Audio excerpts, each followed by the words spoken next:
ठीक है, have you got the notification कि recording has started? Yes. Okay, that's again cool. So now we'll start with, okay, we'll start with rotation.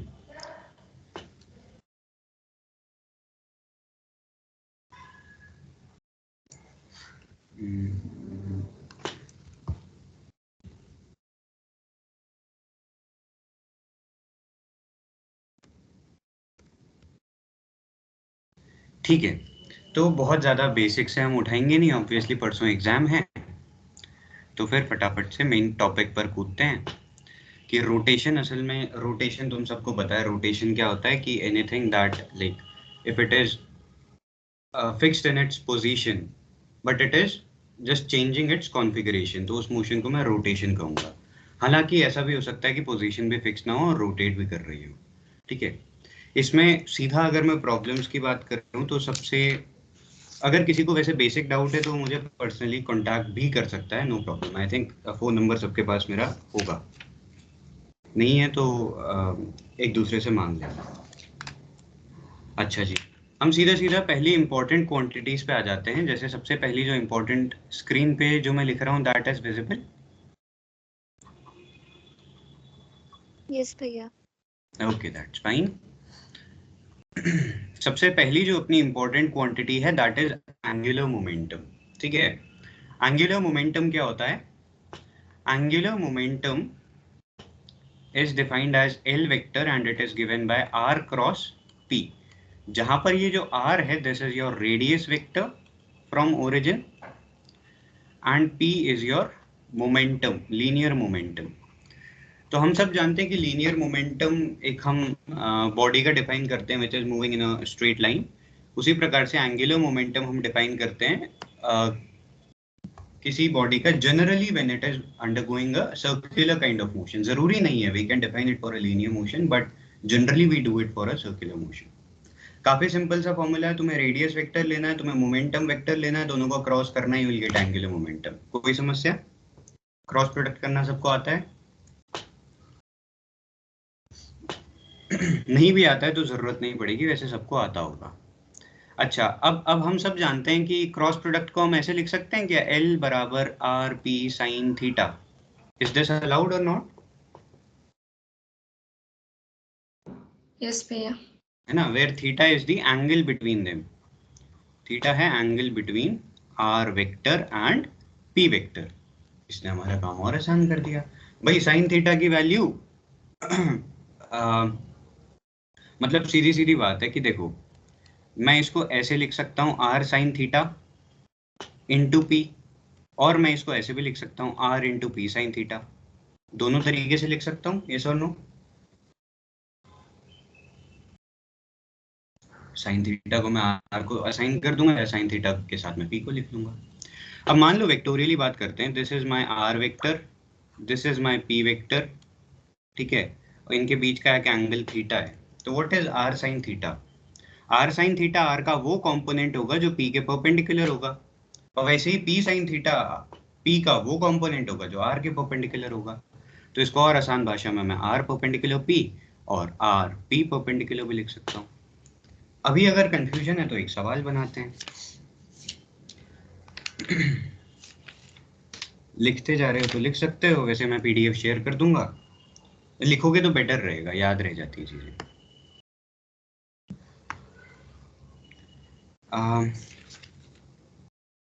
ठीक है, एक बहुत आसान सा सवाल बनाते हैं, 3 मिनट लगेंगे ज़्यादा से ज़्यादा। मान लो तुम्हारे पास एक कोनिकल पेंडुलम है। कोनिकल पेंडुलम क्या है? एक पेंडुलम जो एक कोन में मूव करता है। ओके, पेंडुलम जो एक कोन में मूव करेगा, that will be a conical pendulum. Is that clear? Yes भैया। ठीक है, तो ये सिंपल पेंडुलम नहीं है। सिंपल पेंडुलम क्या है? ऐसे ऐसे ऐसे ऐसे। कोनिकल पेंडुलम होगा ऐसे, which can rotate in a cone. Is that clear?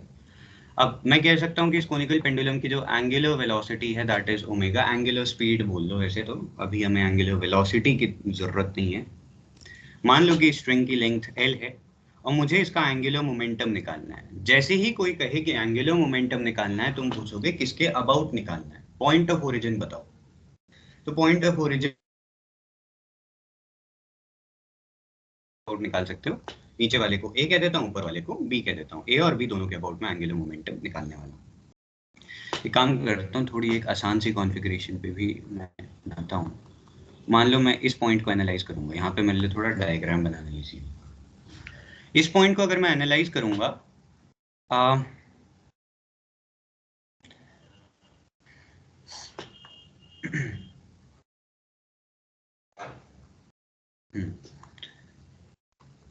देखो, एक कोन का एक सेमी वर्टिकल एंगल होता है, यानी है ये वाला एंगल होता है।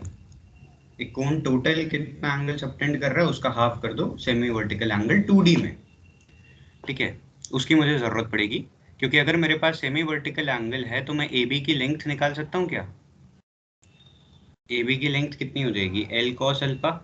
इसमें कोई समस्या?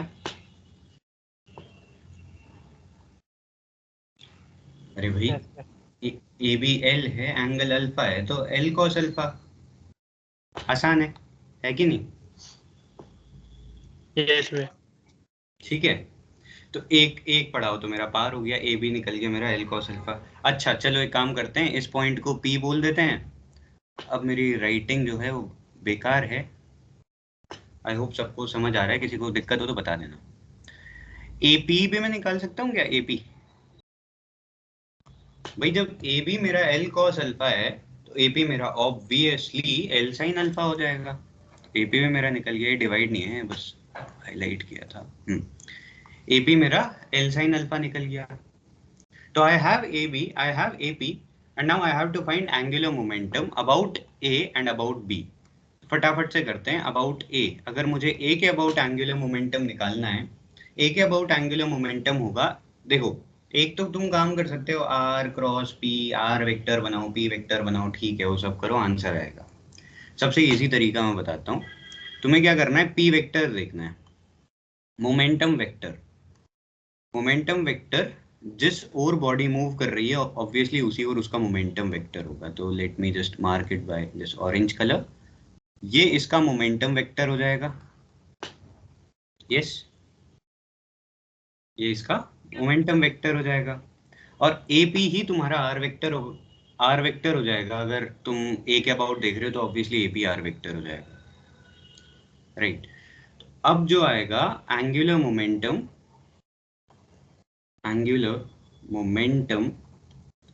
it will be simply R cross P, AP cross P vector. और तुम देख सकते हो कि भाई रेडियस और टेंजेंट के बीच में हमेशा से सदियों से 90 डिग्री का एंगल बनता आ रहा है, तो आज भी वही होगा। तो जो एंगुलर मोमेंटम हो जाएगा that will be simply AP times momentum. AP will be your L sin alpha, momentum तुम्हारा हो जाएगा। अब इसकी वेलोसिटी कैसे निकालते हैं? अगर ओमेगा वेलोसिटी से कोई r के रेडियस में मूव कर रहा है तो it will B r omega. इसकी जो वेलोसिटी है वो मैं कैसे निकाल सकता हूँ? AP times omega. और AP को मैं क्या लिख सकता हूँ? L साइन था, हाँ साइन अल्फा। AP को मैं लिख सकता हूँ L sine alpha into omega. और मोमेंटम फिर मैं लिख सकता हूँ, मोमेंटम विल बी, मेरे ख्याल से मैं अपने ऊपर लिखने लगा है ना।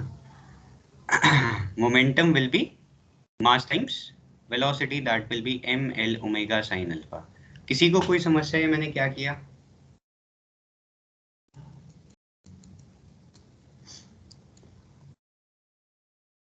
हाँ ना, कुछ भी सुन रहे हो? भाग गए? है भैया, समझ आ गया भैया। समझ आ गया। बोल भी लो फिर कुछ, है ना। ml square omega sin alpha, ये मेरा हो गया एंगुलर मोमेंटम अबाउट ए, ठीक है। इसकी डायरेक्शन देनी है तुम्हें R क्रॉस P से, तो R क्रॉस P तुम सीधा थंब रूल लगा लो, AP क्रॉस P। तो AP, अब मैं ऐसे में कैसे दिखाऊं, आई होप थंब रूल सबको आता होगा। AP से P की ओर क्रॉस करोगे तो बिल्कुल एक्सिस के अलोंग तुम्हारा एंगुलर मोमेंटम आ रहा है, that is ml square omega sin alpha. If I check the answer, that should be correct. हमारा एंगुलर मोमेंटम अबाउट ए। ऐसे ही मैं एंगुलर मोमेंटम अबाउट बी भी निकाल सकता हूँ, बट अबाउट बी निकालने में मुझे ये नहीं लेना पड़ेगा एपी, मुझे डायरेक्टली बीपी लेना पड़ेगा, क्योंकि मेरा आर वेक्टर बी से पी की ओर होगा। अगर मैं निकालूं angular momentum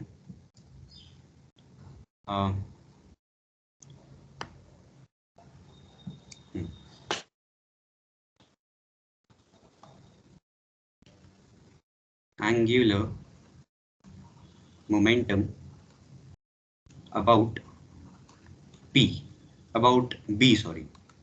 So it will be L is equal to BP times P. Again, there will be no sign because BP और P के बीच में ध्यान से देखो 90 डिग्रीज का एंगल है. Let me mark that over there. BP और P के बीच में I have a 90 degree angle over here. Okay. So there will be no sign, no cos, nothing. BP into P, BP तुम्हारा सीधा सीधा L हो जाएगा इस केस में, और P तुम्हारा क्या हो जाएगा, that same value ml omega sin alpha. That will be ml square omega sin alpha. ये तुम्हारा एंगुलर मोमेंटम हो गया अबाउट B. हालांकि there is a difference in this and in the last problem. अच्छा, यहाँ पर साइन स्क्वायर अल्फा भी आएगा ना, ml square omega sin square, ठीक है. ये लास्ट में यहाँ पर थोड़ा सा करेक्शन था, there was sine squared alpha, fine. यहाँ पर there is only sine alpha. So you can see that angular momentum, it depends on which axis are you talking about. Secondly, अगर तुम about A के angular momentum की direction निकालते R cross P, it would be directly towards the axis. वहीं अगर तुम इस वाले angular momentum की direction निकालो तो it is not about the axis. इस पे मैं चाहता हूँ, क्योंकि अब 1-2 ही घंटे कुल मिला के, तो उतना डिटेल में मैं घुसना नहीं चाह रहा हूँ. I'll tell the page number. क्लिपनर अगर तुम्हारे पास है, ये वाला पेज नंबर में भी एडिशन में पेज नंबर का डिफरेंस हो, बट देख लेना इसी के आसपास. क्लेपनर में 238 पेज पे बहुत अच्छे से कोनिकल पेंडुलम का प्रॉब्लम दिया हुआ है, ठीक है. वहां से एक बार उसको देखना कि सेकंड केस में उसने कैसे एंगुलर मोमेंटम की डायरेक्शन को स्पेसिफाई किया है, कि कैसे एंगुलर मोमेंटम की डायरेक्शन चेंज होगी, ठीक है. मैं कर सकता था, किसी को उसमें भी डाउट आए तो पर्सनली कांटेक्ट कर सकता है, ठीक है. Time constraint. एंगुलर मोमेंटम का इंट्रो ये हो गया. अब टॉर्क भाई साहब को इंट्रोड्यूस करवाते हैं. जैसे एंगुलर मोमेंटम का एनालॉगस है, वैसे ही torque, there is something known as torque. Torque है, it is analog force. Torque को हम टॉ वेक्टर से दिखाते हैं, and this tau vector it is simply r vector cross f vector. Obviously इसको भी मैं आर परपेंडिकुलर एफ और आर एफ परपेंडिकुलर लिख सकता हूँ. What is r perpendicular? R perpendicular r का वो कंपोनेंट है जो एफ के परपेंडिकुलर हो. आर एफ परपेंडिकुलर में F perpendicular is that component of F which is perpendicular to R. I hope that is very much clear. Torque पे एक सवाल है जिसे मैं कल कराऊंगा, स्क्यू रॉड का सवाल है वो. That will be discussed tomorrow, not today. अच्छा, उसके बाद एक 2015 में प्रीवियस ईयर देख रहा था तुम लोगों के, अपने टाइम पे मैंने देखे नहीं थे, तुम्हारे टाइम पे देखे. तो 2015 में या 16 में क्वेश्चन था, write briefly about the laws of rotation. Laws of rotation ऐसे सेपरेट हेडिंग मैंने कभी नहीं पढ़ी थी, उसी पेपर में पढ़ी, बट उसका जो आंसर था वो काफी सिंपल था. जो तुम्हारे लॉज ऑफ मोशन होते हैं ना, न्यूटन के 3 नियम, वही 3 नियम तुम्हें रोटेशन में लिखने थे, कि a body will rotate with a uniform angular speed until there is a torque that is applied on it. दूसरा है टॉ. दूसरा लॉ जो है उसकी थोड़ी सी चर्चा करनी है हम लोगों को, कि जो टॉ है दैट बराबर dl वेक्टर ओवर dt. दूसरा लॉ ये है. तीसरा फिर वो एक्शन रिएक्शन वाला लॉ. ये क्वेश्चन आया हुआ था मैकेनिक्स में, ठीक है. इस वाले की चर्चा करते हैं. टॉ बराबर dl dt, बहुत आसान डेरिवेशन है. इतना आसान है कि hardly it will take you 5 to 10 minutes to learn this one. हालांकि हम नहीं करेंगे ऑब्वियसली. टॉ बराबर dl dt. अब इस एक्सप्रेशन में काम करते हैं, कुछ नहीं करते हैं, टॉ को 0 रख देते हैं. मान लो कि तुम्हारा टॉ वेक्टर 0 वेक्टर है, इसका मतलब जीरो वेक्टर होगा, और अगर dl dt vector zero vector है तो साफ सीधी बात है l कांस्टेंट होगा। तो यही चीज हम वहां पर क्या करते थे, this was law of conservation of linear momentum, here it is law of conservation of angular momentum. ठीक है, law of conservation of angular momentum, law of conservation of angular momentum. Angular momentum will be conserved until and unless there is an external torque acting on the system. Mind my words, external torque. ठीक है, अंदर में आपस में दो particle हैं, किसी तरीके से इंटरैक्ट करके टॉर्क लगा रहे हैं, that would not be a difficulty for us. हालांकि अगर एक एक्सटर्नल पार्टिकल है जो टॉर्क लगा रहा है तो फिर there will be a change in angular. तो इस law of conservation of angular momentum से एक इम्पैक्ट पैरामीटर का सवाल है। ये मैंने एग्जाम में आया हुआ देखा नहीं, लेकिन जब मैंने पढ़ा था तो हमें बताया गया था कि इंपॉर्टेंट क्वेश्चन होता है, तो मैं बताता हूँ क्या है वो, शायद तुमने भी करा होगा। Impact parameter actually central force और इसका मिक्स एक क्वेश्चन है। Let me draw a good circle.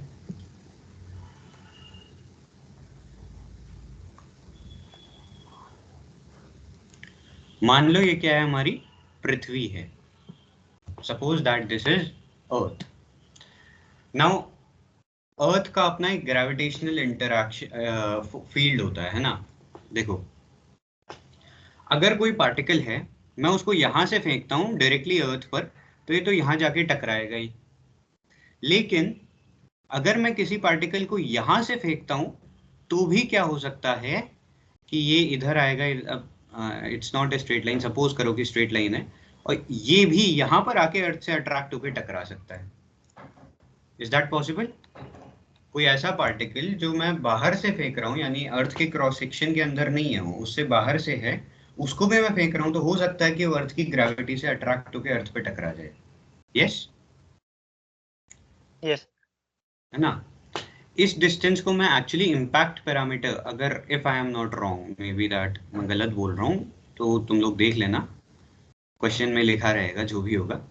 इसको मैं कहता हूँ impact parameter. Impact parameter minimum वो डिस्टेंस है जिस डिस्टेंस से तुम किसी ऑब्जेक्ट को ऐसे स्ट्रेट फेंकोगे तो अर्थ पे जाके टच कर जाएगा। बी से हम इसको रिप्रेजेंट करते हैं, this is your impact parameter. इस क्वेश्चन को सॉल्व कैसे करते हैं ये बताऊंगा, बाकी इसका डिटेल्ड सॉल्यूशन अगेन क्लेपनर में मेरे सामने खुली है, example 6.4 page 241। I will write that, page 241 Kleppner, refer to that. मैं एक बस आइडिया देता हूँ कि कैसे करते हैं।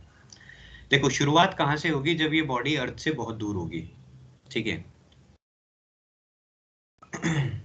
शुरुआत वहां से होगी जब ये बॉडी अर्थ से बहुत दूर होगी, तो वहां पर अर्थ का उसको कोई अट्रैक्शन खास फील नहीं होगा। तो अगर मैं इस पॉइंट को कहूँ ए और इस पॉइंट को कहूँ बी, तो ए पॉइंट पे इसका कुछ काइनेटिक एनर्जी होगी लेकिन पोटेंशियल एनर्जी नहीं होगी। वहीं बी पॉइंट पे इसके पास एक काइनेटिक एनर्जी भी होगी और एक पोटेंशियल एनर्जी भी होगी, जो तुमने शायद पढ़ ली होगी सेंट्रल फोर्स में। पढ़ा potential energy minus GMM/r। Central force में नहीं तो 11वीं में पढ़ा होगा ना। अब क्योंकि ग्रेविटेशनल फील्ड एक कंजर्वेटिव फील्ड है तो एनर्जी कंजर्व होती है, तो एक इक्वेशन मेरी यहां से बन जाती है, kinetic energy at A is equal to kinetic energy at B plus potential energy at B. एक इक्वेशन वहां से बन जाएगी। दूसरी इक्वेशन में conservation of momentum, angular momentum से बनाता हूं। ठीक है, तो इसका जो एंगुलर मोमेंटम ए पे होगा that should also be conserve. तो angular momentum at a must be angular momentum at b. Angular momentum at a हो जाएगा, अगर मैं सेंटर ऑफ अर्थ के अबाउट निकालता हूं तो it will be simply mass of body into impact parameter into the velocity at A, and it should be equal to, देखो मैं निकाल रहा हूं मिनिमम मतलब मैक्सिमम इम्पैक्ट पैरामीटर, तो मैं वो दूंगा जब ये बिल्कुल अर्थ को एग्जैक्ट टच करके निकल जाएगा। ठीक है, तो उस केस में ये परपेंडिकुलर होगा ये पाथ अर्थ के रेडियस के साथ। तो यहाँ पर मान लो वीबी वेलोसिटी है तो it will be simply mr/vb। तो यहाँ से मुझे va और vb में रिलेशन मिल जाएगा। तो जो काइनेटिक एनर्जी एट a है और काइनेटिक एनर्जी एट b है उसको मैं रिलेट कर चुका हूँ, रेडियस ऑफ अर्थ में जानता हूँ। इम्पैक्ट पैरामीटर अल्टीमेटली सॉल्व हो जाता है। क्लेपनर पेज 241 देख लेना, ये पीडीएफ में सेंड करूंगा, यहाँ से देखते रहना कौन कौन सा पेज मैंने कहा।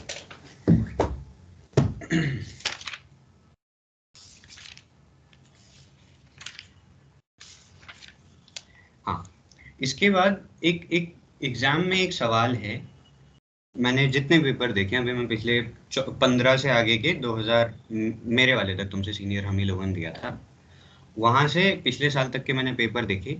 एक सवाल हर पेपर में था, moment of inertia and radius of gyration, और ये सवाल 7.5 नंबर में आया था। आखिरी क्वेश्चन हर पेपर का मोमेंट ऑफ इनर्शिया का था। ठीक है, तो मोमेंट ऑफ इनर्शिया के सवाल हमें बनाने पड़ेंगे। Those are quite important for us. Is that clear?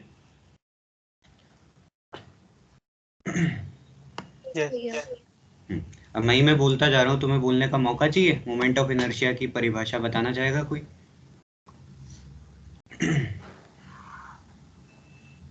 रुको, यहाँ पर नहीं लिखते हैं, नीचे पे लिखते हैं। या anyone, moment of inertia? Rotational analog of mass. Very good. It is the rotational analog of mass. यानी कि अगर मेरे पास एक बॉडी है, मेरे पास एक बुक है, मेरे पास एक पेन है, मुझे दोनों को एक्सेलरेट करना है। मैं पेन को हल्का सा धक्का दूंगा, पेन मेरा गिर जाएगा। वहीं मैं बुक को हिलाने के लिए मुझे ज्यादा धक्का देना होगा। वहीं इसके ऊपर मैं और मास ऐड कर दूं तो और ज्यादा मुझे फोर्स लगाना पड़ेगा, और मास ऐड करूं तो और ज्यादा फोर्स लगाना पड़ेगा। एक्चुअली हो क्या रहा है कि जितनी भारी चीज है उतनी जिद्दी चीज है ना। जिसके पास जितना वजन है वो उतना जिद्दी है। वो हिलना नहीं चाह रहा है, और एक बार हिल गया तो रुकना नहीं चाह रहा है। भाई मेरे पास एक बॉल है, क्रिकेट खेलते हैं हम लोग, हम बॉल आ रही है मेरे पास, मैं उसे कैच कर लूंगा, नो प्रॉब्लम। उसी वेलोसिटी से अगर ट्रक आ जाए तो हिम्मत नहीं है मेरी कि मैं हाथ लगा के उसे रोक दूं। तो भारी सी चीज है तो रुक भी नहीं रही, और खड़े ट्रक को मैं हिला भी नहीं पाऊंगा, खड़ी है तो हिल भी नहीं रही। तो उसको हम कहते हैं उसका इनर्शिया। लीनियर मोशन में वो मास होता है, मास से रिलेटेड होता है, जितना भारी उतना ज्यादा। यहाँ पर मास से रिलेटेड नहीं होता है। यहाँ पर एक होता है मास, एक होता है कि वो मास कितनी इजीली घूम सकता है। ठीक है, तो यहाँ पर एक एनालॉग हम लेते हैं मास का, जिसे हम मोमेंट ऑफ इनर्शिया कहते हैं। बहुत ज्यादा डिटेल में इसके बारे में पढ़ने के लिए अगेन क्लेपनर रेफर करना। मैं क्लेपनर का नाम बार बार ले रहा हूँ तो समझ गए होंगे कि क्लेपनर में तुम्हारा पूरा सिलेबस है, एक्सेप्ट सेंट्रल फोर्स में जो गॉस लॉ वाला टॉपिक मुझे ध्यान में है फर्स्ट ईयर में, पोटेंशियल एनर्जी, वो सब मेरे ख्याल से क्लेपनर में नहीं है। But except that almost everything and extra is given in Kleppner. ठीक है। अच्छा जी, मोमेंट ऑफ इनर्शिया की एक सिंपल सी डेफिनेशन होती है। मोमेंट ऑफ इनर्शिया अगर मुझे किसी भी चीज का निकालना है, मान लो मेरे पास कोई रैंडम सा शेप है, अरे यार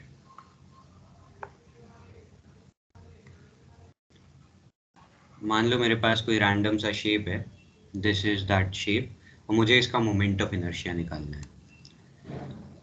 तो मोमेंट ऑफ इनर्शिया सबसे पहले तो जैसे एंगुलर मोमेंटम है, एंगुलर मोमेंटम और torque they are defined around a point about a origin. हालांकि टॉर्क को मैं अबाउट एन एक्सिस भी डिफाइन करता हूँ, मैरी पढ़ना, उसमें वेक्टर वाला चैप्टर उसमें दिया हुआ है। बट एनीवेज हमारे कॉलेज के एग्जाम्स के लेवल पे हम हमेशा पॉइंट के अबाउट निकालेंगे।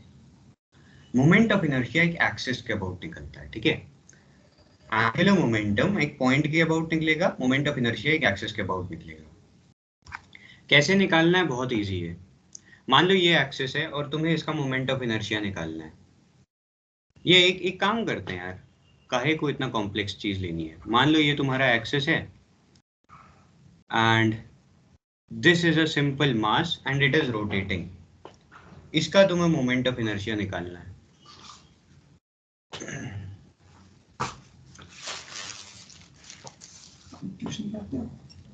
अभी मेरा एक कॉलेज का क्लास चल रहा है, एक मिनट।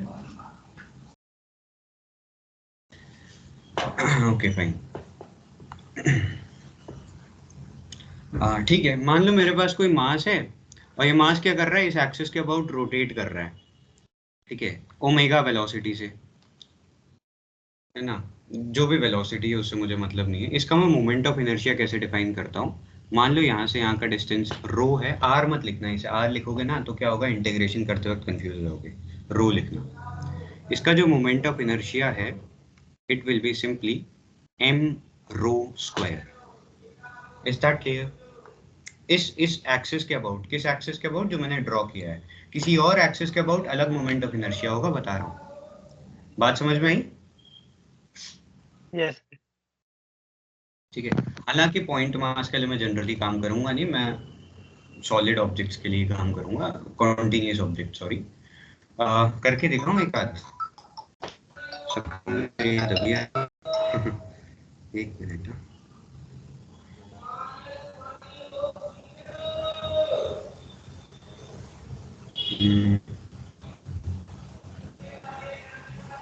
इस किसी स्टूडेंट का कॉल था, बच्चे का। लिंक किसी पे अगर मेरा पर्सनल नंबर है तो उस पर भी एक बार लिंक भेज दो यार। एक्चुअली मैं फ़ोन से, लैपटॉप से व्हाट्सएप पे लॉगिन नहीं है। एक बार मेरे नंबर पे लिंक भेज दो कोई फटाफट से, मैं उसे फॉरवर्ड कर दूँ। हाँ, meanwhile I is equal to m rho square. हाँ, मैं सोच रहा था कि किसका करूँ।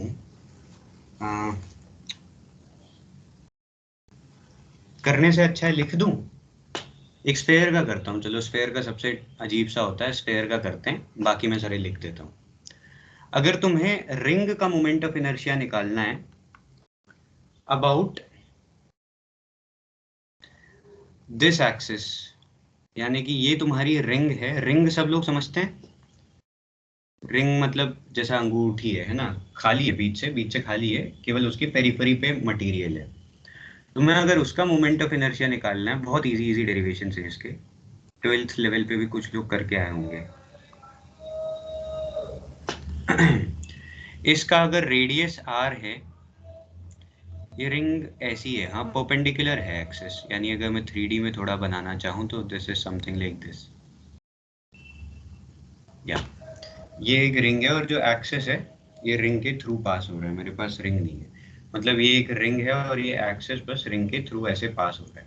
इस एक्सिस के अबाउट हमें मोमेंट ऑफ इनर्शिया निकालना है। It comes out to be simply mr square, where m is the mass of the ring and r is the radius of the ring। ठीक।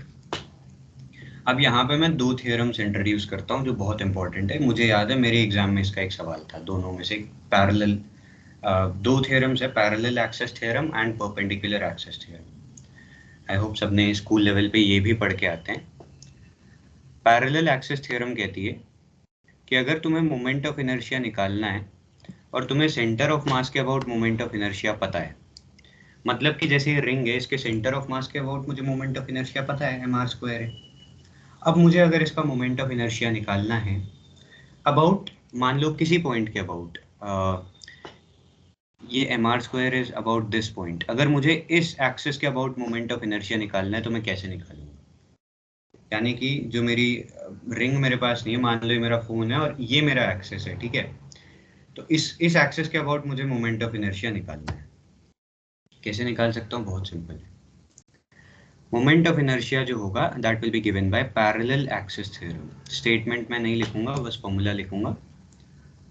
पैरेलल एक्सिस थ्योरम क्या कहती है?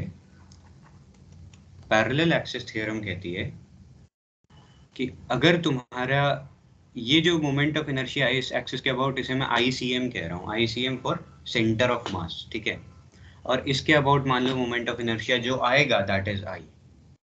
इनके बीच में जो डिस्टेंस है मान लो दैट इज R, या A ले लेते हैं इन जनरल। मान लो कि जो दो एक्सिस जिनकी मैं बात कर रहा हूँ एक दूसरे से पैरेलल है, एक सेंटर ऑफ मास से पास हो रही है और दोनों के बीच में R की डिस्टेंस है।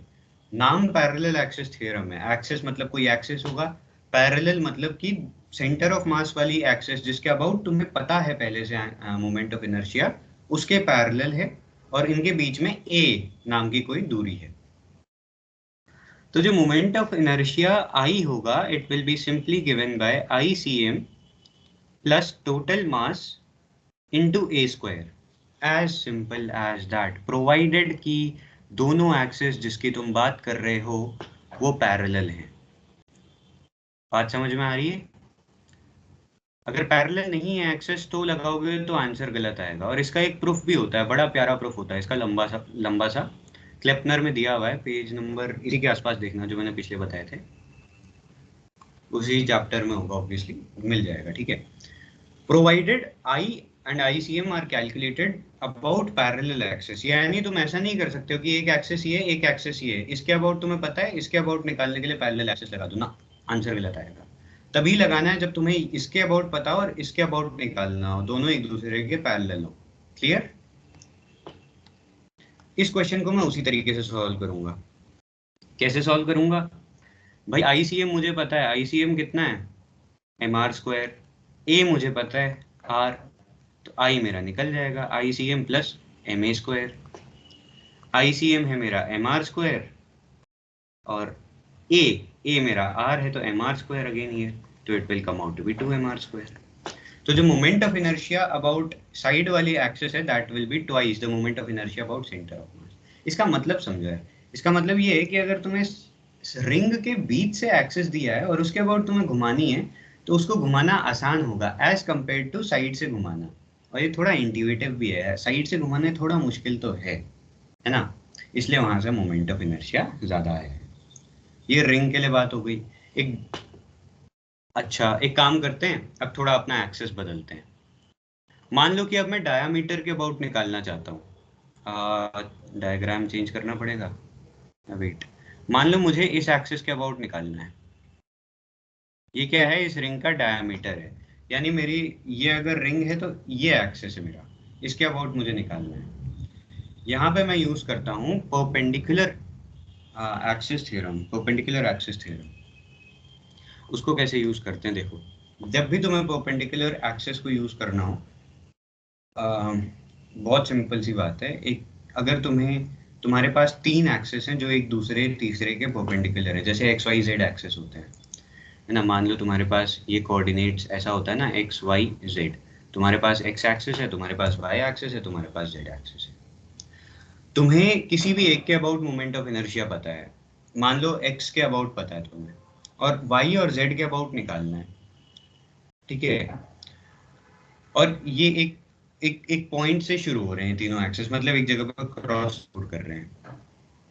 तो जो moment of inertia about X axis होगा, it will be given by moment of inertia about y axis and moment of inertia about z axis। यानी अगर तुम्हें इनमें से 2 पता हैं तो तुम तीसरा निकाल सकते हो बहुत इजीली। लेकिन अगर तुम्हारी बॉडी सिमेट्रिकल है, जैसे मेरी रिंग है वो सिमेट्रिकल है, देखो मैं क्या करूंगा, मैं एक हैक करूंगा इस रिंग को। इस रिंग को मैं कैसे हैक करूंगा, मैं एक दूसरा एक्सिस ले लूंगा, ये वाला एक्सिस, ये वाला एक्सिस मैं इस तरीके से ले लूंगा कि मेरा पिछला एक्सिस और ये वाला एक्सिस परपेंडिकुलर हो जाए। अब मैं सिमेट्री का खेल खेलूंगा, यहाँ पर मैथ और फिजिक्स में अंतर हो जाता है ना। अब मैं सिमेट्री का खेल खेलूंगा कि भाई मेरे दोनों एक्सिस, मान लो एक्सिस 1 एंड एक्सिस 2, ये एक ही जैसे तो हैं, चाहे मैं रिंग को एक्सिस 1 के अबाउट घुमाऊं, चाहे मैं रिंग को एक्सिस 2 के अबाउट घुमाऊं, कोई फर्क तो पड़ना नहीं चाहिए। चाहे मैं रिंग को एक्सिस 1 के अबाउट घुमाऊं चाहे 2, क्योंकि रिंग तो दोनों तरफ से सेम दिख रही है। हाँ, अगर मैं रिंग को ICM, मान लो इसको मैं 3 एक्सिस कहता हूँ, अगर मैं रिंग को I3 के अबाउट घुमाऊं तो अंतर है भाई, तो दिक्कत है। I1 के अबाउट और 2 के अबाउट में घुमाऊं तो कोई फर्क नहीं पड़ता है। तो मैं सीधा सीधा लिख सकता हूँ कि अपने रिंग वाले सवाल के लिए भाई जो I1 है वो I2 के बराबर होगा ही होगा, कोई फर्क इसमें नहीं है। मान लो इसको मैं I कह देता हूँ। अब अगर मैं यहाँ पे परपेंडिकुलर एक्सिस थ्योरम लगाऊं तो ICM तो उनके परपेंडिकुलर ही है, वो पूरी रिंग के ही परपेंडिकुलर है, तो ऑब्वियसली उनका हो गई। मैं लिखूंगा कि जो ICM है या I that will B I1 plus I2, यहाँ से आ जाएगा दैट विल बी 2I। एक बार ये 2I आ गया ICM, तो यहाँ से मुझे I मिल जाएगा, that will be ICM by 2। ICM by 2 कितना हो जाएगा यार, विल बी हाफ mr²। यानी कि रिंग को इस एक्सिस के अबाउट घुमाना और भी आसान है, और मेरे ख्याल से ये मिनिमम ही होता है, इससे कम कहीं और नहीं होता है। तो रिंग को घुमाना अबाउट ICM थोड़ा मुश्किल है, अबाउट I बहुत मुश्किल है, about 2 and 3 it's just a triple, कुछ भी नहीं है, आराम से घुमाई जा सकती है रिंग। तो this is an application of perpendicular axis theorem. ये क्या है तुम्हारा, this is your perpendicular axis theorem. There is a perpendicular axis theorem for 3D objects as well. ये तो तुम 2D में ही अप्लाई कर सकते हो, 3D के लिए भी है, but let's not go into that. To be honest मैंने भी वो पढ़ा नहीं था अपने टाइम पे, मुझे भी अभी खुद से पढ़ना पड़ेगा।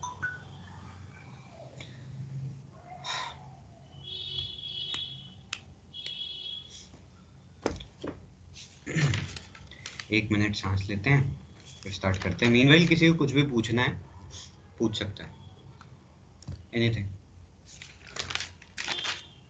भैया इसकी क्वेश्चन एससी वर्मा से लगा है या फिर क्लिपनेस से?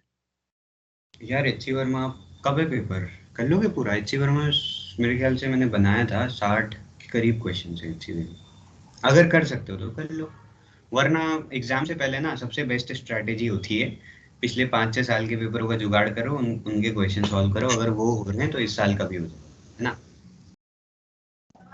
और अगर कॉम्पिटिटिव वगैरह के लिए बनाना हो तो हाँ एचसी वर्मा वैसे अच्छा है। क्लिपनर थोड़ा एडवांस्ड प्रॉब्लम्स है रोटेशन का। ओके। एचसी वर्मा के तुम्हें सॉल्यूशंस भी मिल जाते हैं अगर कहीं पे फंसे तो। क्लिपनर के थोड़े मुश्किल से मिलते हैं, जो मिलते हैं वो एक्यूरेट भी नहीं होते हैं।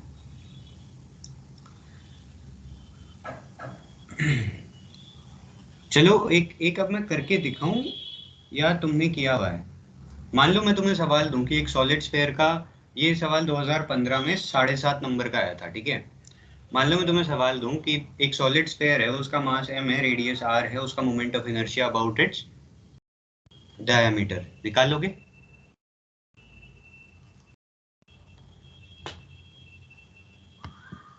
यस। चलो कोई तो निकाल लेगा। वैसे इसमें मुझे घबराने की जरूरत नहीं है ना, यहाँ पे मैथ का ऑप्शन है, ये इंटीग्रेट कर लेता है, तुम्हें पता है। ये जो ऑप्शन है यहाँ पे ये इंटीग्रेशन करके देता है। पर anyways let us suppose that हमारे पास एक, मैं बस अप्रोच बता रहा हूँ, इंटीग्रेशन तुम्हारे लिए छोड़ दूंगा, ठीक है। एक सॉलिड स्फीयर है, इस स्फीयर का मास m है और इसका रेडियस मान लो r है। तुम्हें इसका मोमेंट ऑफ इनर्शिया निकालना है।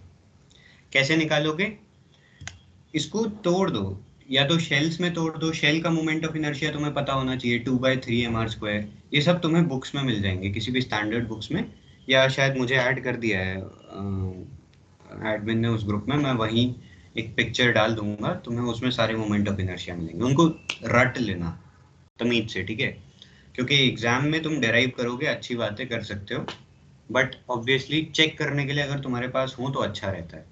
कई बार डेरिवेशन गलत दिशा में जाते हैं। मुझे याद है फर्स्ट सेम में मेरे पास कोन का सेंटर ऑफ मास निकालने का क्वेश्चन था, मुझसे हुआ ही नहीं था।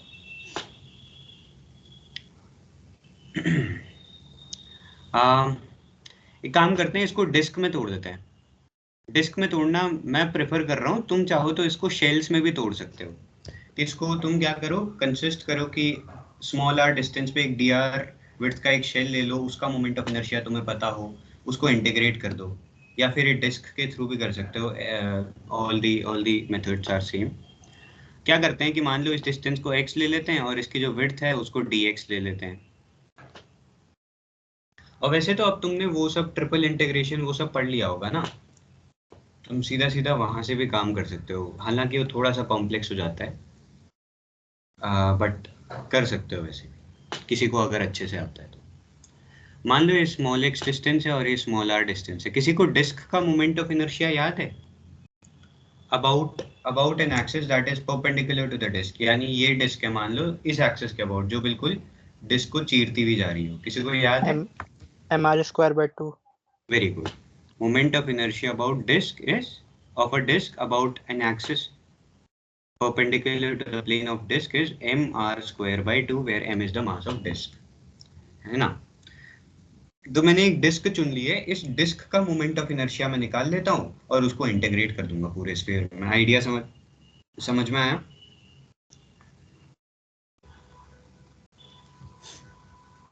यस। एक मिनट।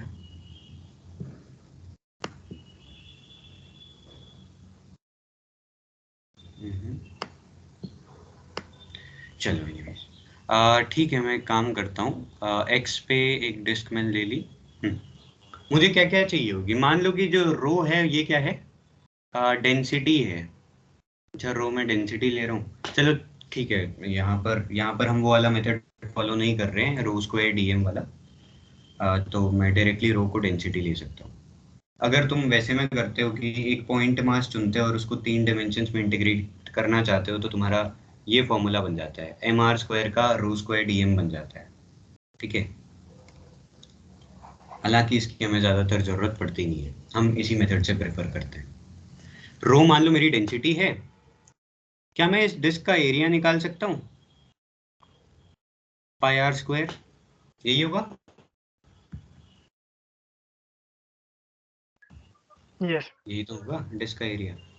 क्या मैं इस डिस्क का वॉल्यूम निकाल सकता हूँ? ऐसे तो डिस्क जो है वो lamina it means, but still यहाँ पर क्योंकि एक फाइनाइट इसकी विड्थ है dx, इसका एक वॉल्यूम होगा that will be pi R square dx। Yes, और एक काम करते हैं अब, क्योंकि d के साथ x है तो स्मॉल r को हटा के x ले आते हैं इक्वेशन में। Pi capital R square minus X square dx, ये मेरा क्या हो गया? वॉल्यूम हो गया। अब भाई जब ये वॉल्यूम हो गया तो मास भी निकाल सकता हूं मैं। मास कितना हो जाएगा मेरा? रो डीवी। यस, यस ठीक है। और रो की वैल्यू क्या है बाय द वे? अगर इसका टोटल मास m है और रेडियस r है तो rho can easily calculated like this 4/3 pi r cube. Rho यहाँ से निकल जाएगा तुम्हारा, तो वो लास्ट में रखेंगे, करते हैं लास्ट तक मैं करूंगा नहीं, मैं बस इंटीग्रेशन तक पहुंच के छोड़ दूंगा। और बस हो तो गया। अगर मैं इस डिस्क का, अब यहाँ पे मैं डी आई लिखूंगा इसको, ठीक है, आई नहीं लिखूंगा, डी आई लिखूंगा, क्योंकि डिस्क मेरा एक एलिमेंट है, बाकी मेरा असल में एक स्फीयर है। डी आई कितना हो जाएगा मेरा? D M into R square by 2। D M मेरा ऊपर है, उसको आर स्क्वायर से मल्टीप्लाई कर दूं तो रो पाई बाई 2। देखो, एक R square minus X square पहले से था, ये जो है ये भी तो वही है, R square minus X square, तो यहाँ पर इसका स्क्वायर हो जाएगा and this will be D X. ये तुम्हारा डी आई हो गया। आई तुम्हारा क्या हो जाएगा? It will be integration rho pi by 2 integration rho square R square minus X square का होल स्क्वायर डी एक्स। कहाँ से कहाँ? एक्स मेरा कहाँ से जाएगा? माइनस आर से आर, है ना। एक्स मेरा इस पॉइंट से लेके, तुम्हें शायद मेरा कर्सर नहीं दिख रहा है ना मीट पे, मेरा कर्सर नहीं, क्या बोलते हैं उसको, एरो दिख रहा है या केवल जो मैं लिख रहा हूँ वो दिख रहा है? नहीं दिख रहा है। ये मीट पे दिखता है, यहाँ पे पता नहीं क्यों नहीं दिख रहा। चलो इसके आगे इंटीग्रेशन कर लोगे, आसान है। यस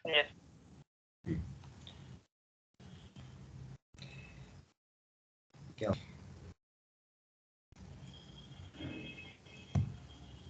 क्रैश कर गया? चलो ठीक है, इसके आगे कर लेना। फाइनल आंसर तुम्हारा 2/5 mr स्क्वायर आता है as far as I know. ठीक है,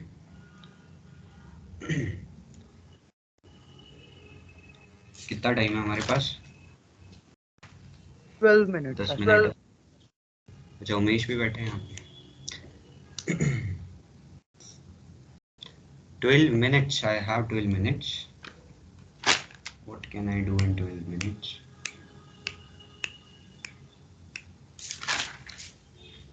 एटवुड मशीन का सवाल कर लेते हैं, चलो, बहुत बेसिक है, 12वीं का सवाल।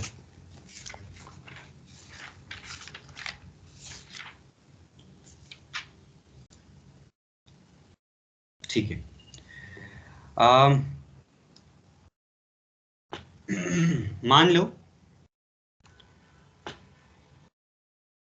मान लिया जाए कि हमारे पास एक पुली है जो इस बार मासलेस नहीं है ना। हर बार हम क्या करते हैं, पुली को मासलेस बोल के सारी कैलकुलेशन से छुटकारा पा लेते हैं।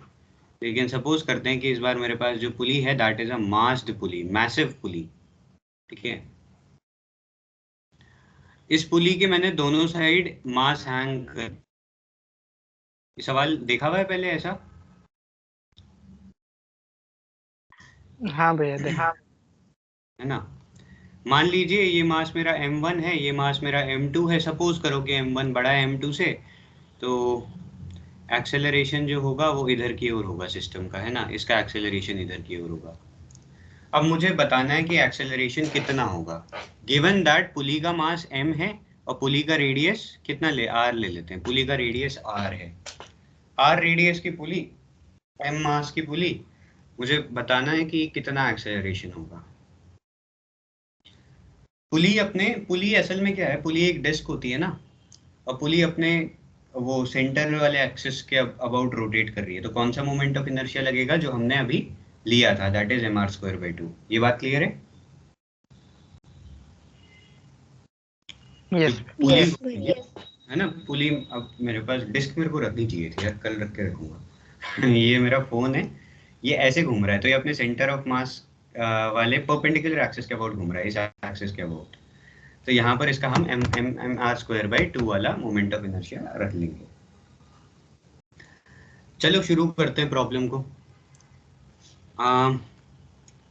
मान लिया कि ये m1 मास को मैं एनालाइज कर रहा हूँ, नीचे को लगेगा m1g। अब जब भी पुली मैसिव होगी, ध्यान रखना टेंशन सेम नहीं होगा, हाँ टेंशन डिफरेंट होगा ऑन बोथ द साइड्स, क्योंकि अगर टेंशन सेम हुआ तब तो पुली घूमेगी नहीं ना, पुली को घुमाने के लिए टेंशन का अंतर चाहिए, यस और नो। इस पॉइंट पे जब कोई डिफरेंशियल फोर्स होगा, यहाँ कम यहाँ ज्यादा ऐसा कुछ, तभी तो पुली घूमेगा, वरना पुली घूमेगा ही क्यों, दोनों साइड बराबर है तो सेम रहेगा। ये बात सबको समझ में आई? Yes, यस भैया। है ना, बड़ी खास बात है। हालांकि जब मैं वो वाले क्वेश्चन करता हूँ तो मैं टी ले लेता हूँ, लेकिन उसमें मैं यही सपोज नहीं करता हूँ कि पुली घूम रही है, उसमें मैं ये सपोज करता हूँ कि पुली वैसी है, उसके ऊपर नीचे मास घूम रहा है ना। तो T1 m1g और m1a इधर वाले के लिए, m2 का नीचे को m2g, ऊपर को T2, और इधर आ गया तुम्हारा m2a। कोई समस्या होनी नहीं चाहिए। पुली का भी बनाना पड़ेगा इस बार। देखो पुली का थोड़ा सा खतरनाक मामला है। पुली पे नीचे इधर किधर को लगेगा, हाँ इधर नीचे को लगेगा तुम्हारा, इस वाली स्ट्रिंग में मैं सपोज कर रहा हूँ T1 टेंशन है और इधर T2 टेंशन है, तो यहाँ लगेगा T1 if I am not wrong, हाँ T1, और यहाँ लगेगा तुम्हारा T2। ऑटो करेक्ट, या यहाँ लगेगा मेरा T2। इसका मास मुझे पता है, इसका रेडियस मुझे पता है, तो मुझे टॉर्क तो मिल चुका है वैसे, है कि नहीं? मुझे इस पे टॉर्क टॉर्क कितना हो जाएगा तुम्हारा T1 plus, wait a second यार, मैं T2, हाँ ठीक है, माय बैड, T2 जो है ये भी नीचे की ओर होगा, क्योंकि टेंशन तो पुली को नीचे ही खींचेगा ना। टेंशन को क्या मतलब है कि पुली को किधर घूमना है, वो तो अपना काम करेगा, तो टेंशन पुली को नीचे ही खींचेगा। ये बात क्लियर हुई सबको? किसी ने बोला नहीं? अब क्योंकि मैंने सपोज किया है कि मास m1 ज्यादा है, तो पुली मेरी इस डायरेक्शन में घूमेगी, ठीक है, इस डायरेक्शन में घूमेगी तो T1 ज्यादा होगा, तो इसलिए T1 minus T2 times R, ये तुम्हारा टॉर्क है। और टॉर्क जो है, जैसे फोर्स बराबर ma होता है, वैसे टॉर्क बराबर I अल्फा होता है, तो T1 minus T2 times R बराबर I अल्फा, और अल्फा जो होगा that will be simply, sorry T1,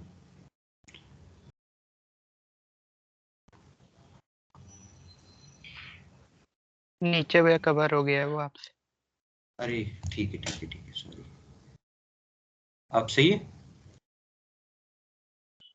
yes या साइड में लिखता हूँ, वहां पे कभी ना कभी फिर से कवर हो जाएगा।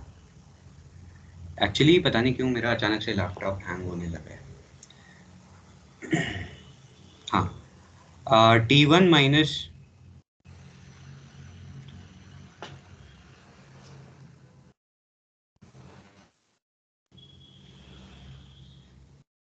T2 इंटू R बराबर I अल्फा को मैं क्या लिख सकता हूँ, A/R लिख सकता हूँ।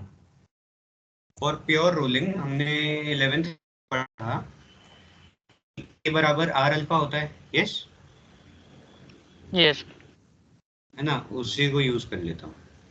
तो यहाँ से मेरे को T1 माइनस T2 का अंतर मिल जाएगा, that will B I A/R square. और बाकी तो एक्सप्रेशंस बहुत सेम है। Let this be my equation 1। बाकी तो और भी आसान है यार। m1g माइनस t1 बराबर m1a m2g minus t2 sorry t2 minus m2g होगा ना।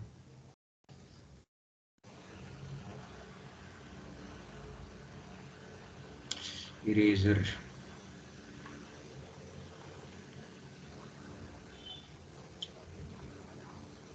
चलो ठीक है, नीचे लिख देते t2 माइनस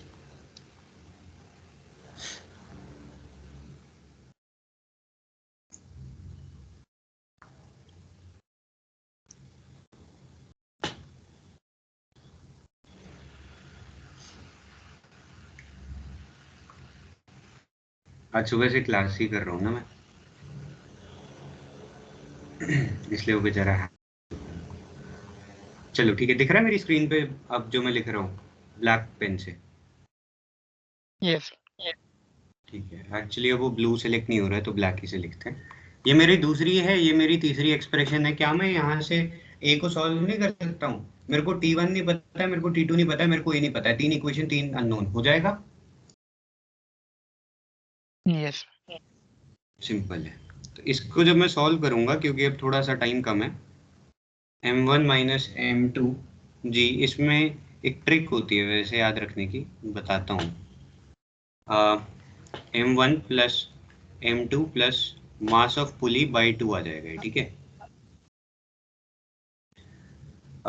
इसको एक बार सब लोग वेरीफाई करना। 3 इक्वेशन 3 अननोन से इजीली सॉल्व हो जाएंगे। क्लियर?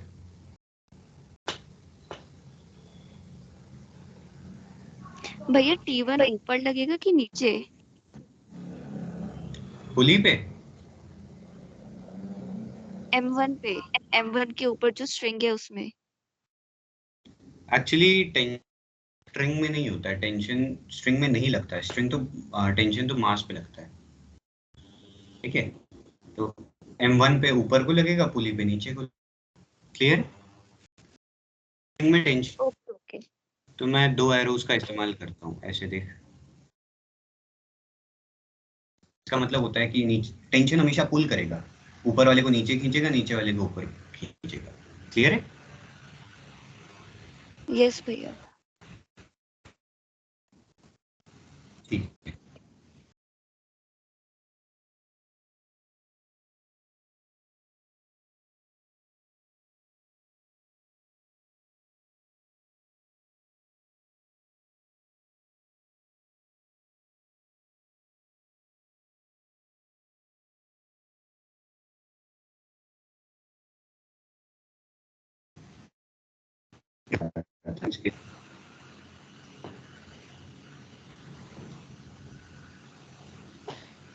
एक अभी जरा क्लास में ही रहना, और एक जना स्क्रीनशॉट खींच दो अभी, जितने भी बच्चे हैं क्लास में उनके, जो लिस्ट आती है ना साइड में। फिर मैं कोशिश करता हूँ कि अटेंडेंस डाउनलोड हो जाए।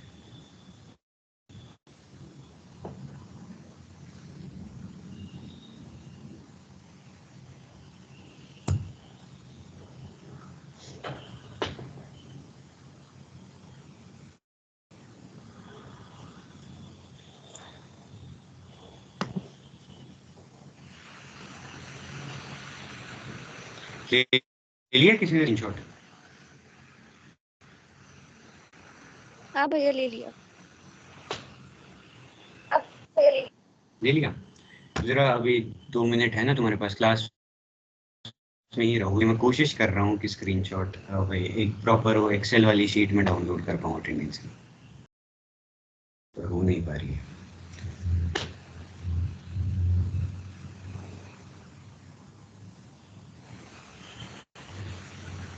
फोन से ज्वाइन करो क्या इसमें?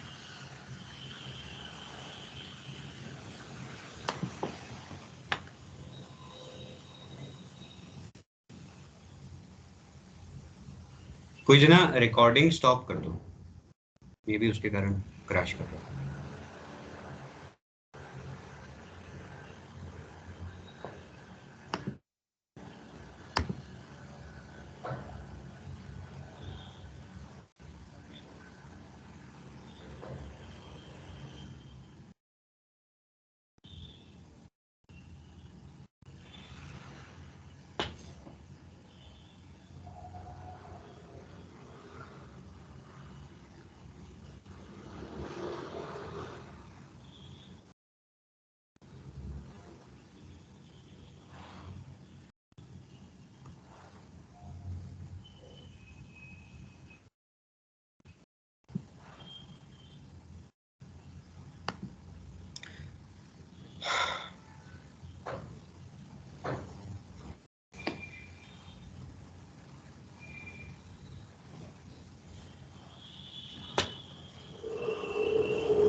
भैया लीव कर दें?